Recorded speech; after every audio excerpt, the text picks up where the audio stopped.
नमस्कार दोस्तों, आपका आपके चैनल में आपका स्वागत है। चल रही है अगर साढ़े साती, तो शनि भगवान की यह कथा पढ़ ले या सुन ले तो उस साढ़े साती का दुष्प्रभाव कम हो जाता है। तो चलिए आपको यह कथा सुनाते हैं।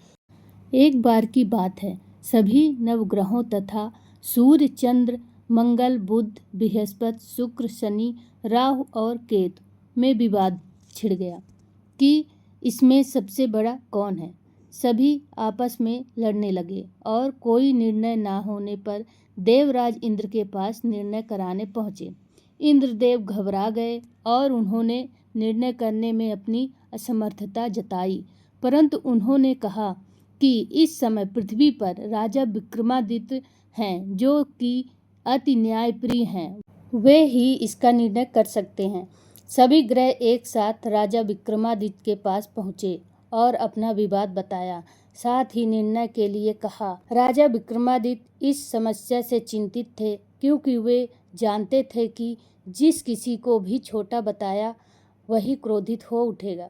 तब राजा को एक उपाय सूझा। उन्होंने स्वर्ण, रजत, कांस्य, पीतल, सीसा, रांगा, जस्ता, अभ्रक और लोहे से 9 सिंहासन बनवाए और उन्हें इसी क्रम से रख दिया।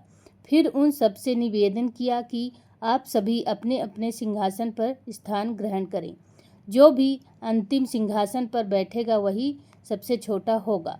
इसके अनुसार लौह सिंहासन सबसे बाद में होने के कारण शनिदेव सबसे बाद में बैठे, तो वही सबसे छोटे कहलाए।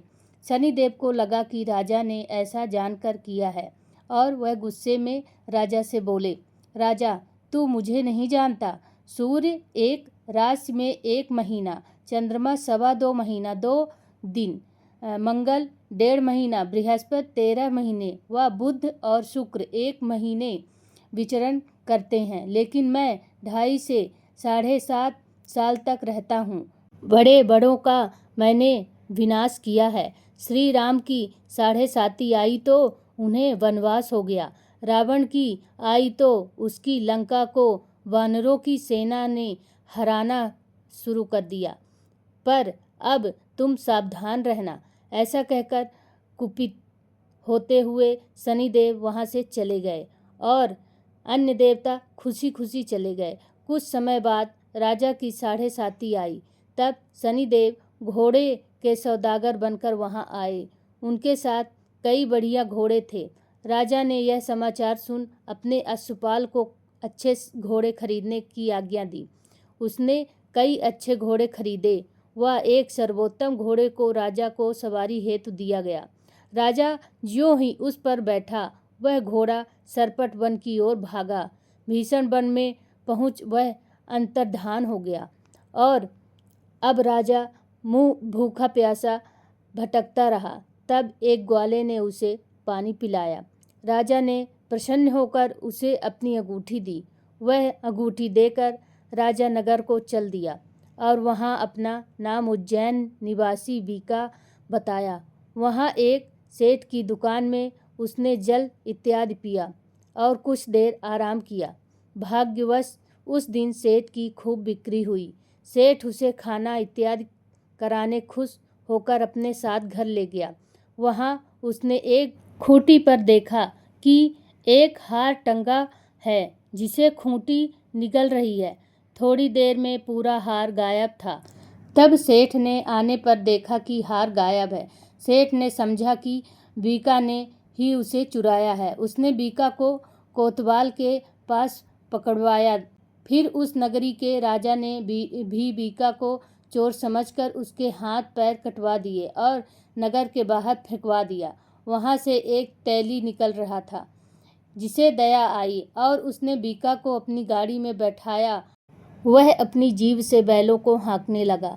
उस समय राजा की शनि दशा समाप्त हो गई। वर्षा ऋतु आने पर राजा मल्लाह गाने लगा। राजा जिस नगर में था, वहाँ की राजकुमारी मनभावनी को उसका गाना इतना पसंद आया कि उसने मन ही मन प्रण कर लिया कि वह उस राग गाने वाले से ही विवाह करेगी। राजकुमारी ने दासी को राग गाने वाले को ढूंढने भेजा। दासी ने बताया कि वह एक चौरंगिया है, परंतु राजकुमारी ना मानी। अगले ही दिन से उठते ही वह अनशन पर बैठ गई कि विवाह करेगी तो उसी से करेगी। बहुत समझाने पर भी जब राजकुमारी नहीं मानी तो राजा ने उस तेली को बुला भेजा और विवाह की तैयारी करने को कहा। फिर उसका विवाह राजकुमारी से हो गया। तब एक दिन सोते हुए स्वप्न में शनिदेव ने राजा से कहा, राजन, देखा तुमने मुझे छोटा बताकर कितना दुख झेला है। तब राजा ने उनसे क्षमा मांगा और प्रार्थना करते हुए कहा कि हे शनिदेव, जैसा दुख मुझे दिया है किसी और को ना दे। शनिदेव मान गए और कहा कि जो मेरी कथा और व्रत करेगा उसे मेरी दशा में कोई दुख नहीं होगा।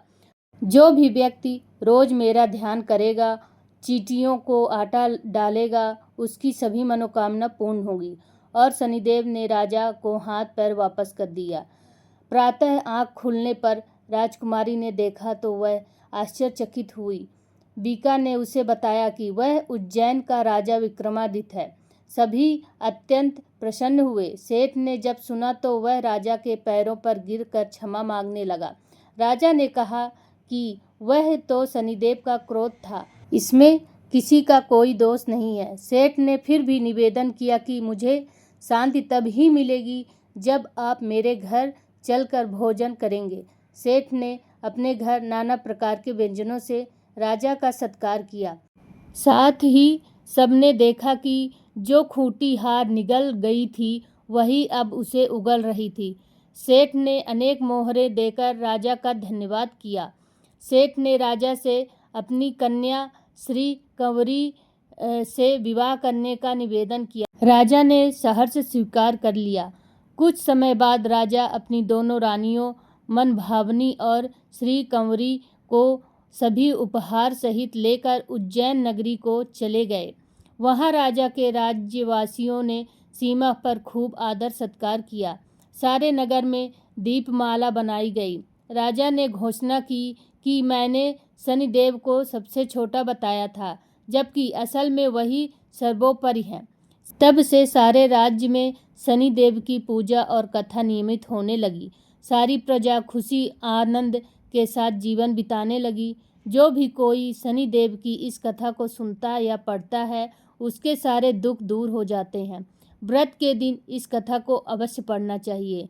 बोलो शनिदेव भगवान की जय हो।